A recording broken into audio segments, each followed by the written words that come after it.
नमस्कार, मानदेश प्राईममध्ये आपल्या सगळ्यांचं स्वागत आहे. प्रचाराची रणधुमाळी सुरू झाली. विधानसभा निवडणूक आता संपूर्ण मतदारसंघामध्ये गाजायला लागली. आपण मानखटाव विधानसभा मतदारसंघाविषयी बोलणार आहोत. मानखटाव विधानसभा मतदारसंघात एका बाजूला 3 वेळा आमदार राहिलेले जयकुमार गोरे हे महायुतीचे उमेदवार आहेत. तर दुसऱ्या बाजूला अ, विधान परिषद आमदार असलेले प्रभाकर घारगे हे महाविकास आघाडीकडून उमेदवारी करतायत. अशी दुरंगी लढत होणार अशी चर्चा रंगू लागली. परंतु आता मराठा समाजाचा उमेदवार सोहम शिर्के हे मैदानात असल्यामुळे निवडणूक तिरंगी होणार का?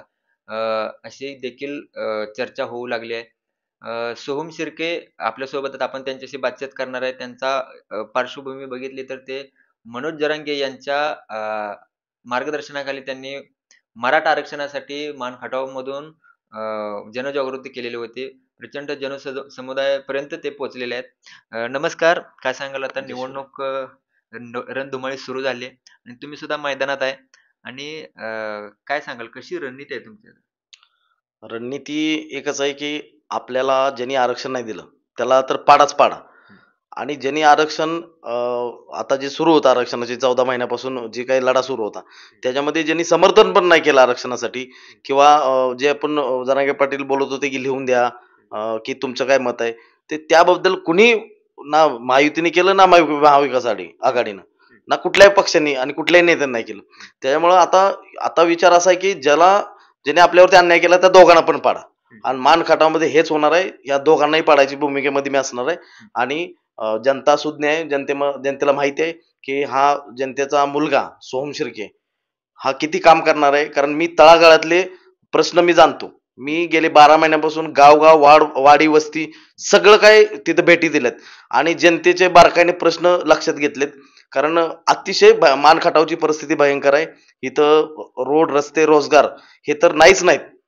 पाण्याचा तर तसा पण प्रश्न आहे की 70-75 वर्षापासून तेच रडगाणं सुरू आहे.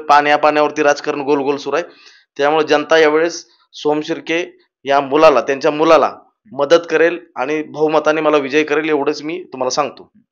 तुम्ही म्हटला की आता मनोज जरांगे यांच्या आदेशाप्रमाणे तुम्ही दोघांना पण पाडणार. परंतु आता मनोज जरांगे यांनी म्हटलं होतं की म्हणजे त्यांनी निर्णय घेतला की उमेदवार आपण कोणताच रिंगणात उतरवायचा नाही. उलट जे आपल्याला मदत करत नाही त्यांना पाडायचं. मग तुम्ही मनोज जरांगे यांचा जो निर्णय आहे, त्यांचा शब्द आहे, तो पाळला नाही असं वाटतंय? नाही बघा 7 तारखेची म्हणजे अ, ज्या दिवशी फॉर्म माघार घ्यायची 4 तारखेची सकाळी 7 वाजताची जी प्रेस कॉन्फरन्स होती दादांची, तर दादांनी सांगितलं की मी इलेक्शनमधून माघार घेत आहे. ज्यांनी माझ्या नावाने उमेदवारी भरली त्यांनी माघार घ्यावी. माझ्या नावाने इलेक्शन लढवू नये. हं, हं, हं. जर त्यांनी सांगितलं की आणि ज्याला पाडायचं त्याला पाडा, ज्याला निवडून आणायचं त्यांना आणा, हे जनतेवरती त्यांनी सोडलं. म्हणजे त्याच्यामुळं आता तुमची उमेदवारी मनोज जरांगे यांच्या नाही, आदेशानुसार मी नाही. त्यांच्या तुम्ही वैयक्तिक आदेशानुसार नाही, मी वैयक्तिक लढतोय. मी त्यांचा फोटो, त्यांचं नाव कुठे यूज करणार नाही माझ्या या पूर्ण इलेक्शनच्या कॅम्पेनिंगच्या दरम्यान. आणि पण शेवटी मी जी लढाई लढली ती फक्त मराठा आरक्षणासाठी लढली. आणि मी मान खटाव जनता दरबार हे जे कार्यालय सुरू केलं मसोडमध्ये, त्याचं उद्दिष्ट आहे की सर्व जाती धर्माचं हक्काचं व्यासपीठ आहे ते. तर मी इतरही जाती धर्माचे प्रश्न सोडवण्याचा मी इथं बसून प्रयत्न केलाय. आणि मी तळागाळात ज्यावेळेस गावामध्ये जातो त्यावेळेस त्या गावामध्ये फक्त मराठा समाज राहत नाही, तिथं धनगर समाजही असतो, इतर समाजही असतो. तर मी तिथल्या सगळ्या समाजाचे प्रश्न मी बारकाईने बघितलेत. आणि मी त्याच्यासाठीच हा मान खटाव जनता दरबार टाकला होता की जेणेकरून मला सर्व जाती धर्माचे प्रश्न मार्गी लावता येतील. मी धनगर समाजाच्या आरक्षणावरती पण भूमिका मांडलेत. मी धनगर समाजाचे जिथं जिथं आंदोलनं बसली तिथं जाऊन मी त्यांना समर्थन दिले. आणि मी मराठा आरक्षणासाठी तर पहिलं प्रायोरिटी माझी तीच आहे की पहिल्यांदा मराठा आरक्षणाचा लढा मी ताकदीनं लढतोय. म्हणून मनोज दादा जरांगे पाटलांचं काम मी गेले 12 महिने कंटिन्युअसली लगातार मी मान खटावमध्ये केलंय. मान खटावमधील प्रत्येक गाव वाडी वस्ती सगळ्या लोकांना भेटी दिल्यात. त्यामुळे जनता पण कन्फ्युजन मध्ये की बाबा नक्की काय करायचं. तर नक्की हेच करायचं की दोघांना पण पाडायची भूमिका जनता घेणार आहे. आणि त्यांचा मुलगा सोहम शिर्के त्यांना माहिती आहे 24 तास जनतेसाठी काम करतो, त्याला बहुमताने निवडून देणार आहे. आता मराठा समाज हा प्रामुख्याने मान आणि खटावमध्ये जास्त आहे. तर तुम्ही एक मराठा समाजाचा उमेदवार आहे आणि जी दुरंगी लढतीमधला प्रभाकर घारगे हे सुद्धा मराठा समाजाचे आहेत. मग तुम्ही आता रिंगणात उतरलाय, मग अशी निवडणूक तिरंगी होणार अशी चर्चा आहे. मग आता तुमची रणनीती कशी असणार? बूथनिहाय तुमची कशी आखणी केलेली आहे? बघा जनतेला माहिती आहे मी आरक्षणाच्या लढ्यासाठी दादांनी जसं सांगितलं होतं की आरक्षणाचा लढा हा कंटिन्युअसली राहायला पाहिजे, म्हणजे त्याच्यामध्ये कुठं खंड पडता कामा नये. म्हणून मी जनतेला पण माहिती आहे की मी मुंबईमध्ये व्यवसायामध्ये असतो, पण मला गरज पडली तर मी माझ्या जमिनी सुद्धा ठेवून काम केलंय, म्हणजे आपल्या आरक्षण लढ्याचं. त्याच्यामुळं माझ्याकडं ह्यांच्यासारखा म्हणजे खूप सारा पैसा नाही. किंवा आता जे बूथ मॅनेजमेंट लागतं, बूथ तिथं आपल्याला प्रत्येक ह्याच्यावरती ठेवावं लागतात. तर जनतेला माझी हात जोडून विनंती आहे, की माझ्याकडे तेवढा पैसा नाही, की मी प्रत्येक ठिकाणी बूथ बूथ म्हणजे देऊ शकतो. तर तुम्ही काय करायचंय, की तुम्ही तिथं 2 किंवा 3 जे काही बूथ लागले असतील, त्या बूथवाल्याकडून आपली चिठ्ठी घ्यायची आहे. मात्र आतमध्ये गेला मतदान कक्षामध्ये, तर मात्र हिरवी मिरची या चिन्हाच्या पुढचं बटन दाबूनच विजय करायचा आहे. कारण तुम्ही एवढी माझी यंत्रणा नाही मोठी, की माझ्याकडे पैसा नाही एवढा मोठा, की मी प्रत्येक ठिकाणी बूथ लावू शकतो किंवा तिथं बूथ प्रमुख म्हणून कोणाला ठेवू शकतो. त्यामुळे जनतेने प्लीज एवढंच करायचं आहे, की तुम्ही जे काही ज्याच्याकडून घ्यायचे त्याच्याकडून चिठ्ठी घ्या. तुमचा नंबर घ्या. त्याच्यानंतर आत जाऊन तुम्हाला काय जे काही प्रोसेस ती करा आणि त्याच्यानंतर ज्यावेळेस तुम्ही त्या ईव्हीएम मशीनपाशी जाल, त्यावेळेस फक्त डोळ्यासमोर तुमचा मुलगा तुमच्या मुलासाठी लढणारा, झगडणारा सोहम शिर्के लक्षात आणा आणि हिरव्या मिरचीचं बटन दाबून मला बहुमताने विजय करा.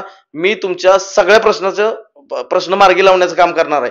मराठा आरक्षणासाठी कुठल्याही राजकीय पक्षांनी आतापर्यंत जे काही त्यांचे अजेंडा आहे त्याच्यामध्ये 50% आत ओबीसी मधून आरक्षण हा कुणीही मुद्दा मांडलेला नाही. मी तुम्हाला सांगतो, माझा अजेंडा माझ्या जाहीरनाम्यामध्ये की 50% आत ओबीसी मधून आरक्षणासाठी मी विधानसभेमध्ये आवाज उठवणार आहे. त्याचा धनगर समाजाच्या बांधवांना सांगतो, की एसटी मधून आरक्षणासाठी मी माझ्या जाहीरनाम्यामध्ये टाकले, की मी तुम्हाला न्याय देण्यासाठी मी विधानसभेमध्ये आवाज उठवणार आहे. आणि बाकी युवकांच्या रोजगाराचे प्रश्न, त्याच्यानंतर युवकांना उद्योगात कसं आणायचं, शेतकऱ्यांच्या मालाला कसा भाव द्यायचा जास्त, इथल्या जो काही शेतीमाल पिकतो त्याला इथं वेल पॅकेजिंग, वेल ब्रँडिंग करून मार्केटमध्ये, मेट्रो सिटीमध्ये मोठ्या भावात कसं विकायचं. त्याच्यानंतर शेतकऱ्यांचा जोडी व्यवसाय आहे की दूध, त्याच्यानंतर धनगर समाजा मेंढपाळाचा धंदा आहे. तर तो जो दुसरा व्यवसाय त्यांचा जो दुधाचा वगैरे, तर त्याला इथंच वेल पॅकेजिंग, वेल प्रोसेस करून कसं मार्केटमध्ये चांगल्या किमतीनं विकता येईल, ह्याच्यावरती माझा प्रोजेक्ट रेडी आहे. तर मी सर्व जनतेला एवढं सांगतोय, की माझ्याकडे खूप सारे प्लॅन आहेत आणि तुमच्या मुलाला, शेतकऱ्यांना, शेती मालाला, त्याच्या महिलांना आणि प्रत्येक जातीतील धर्मातील बांधवांना मला न्याय द्यायची माझ्याकडे विजन आहे.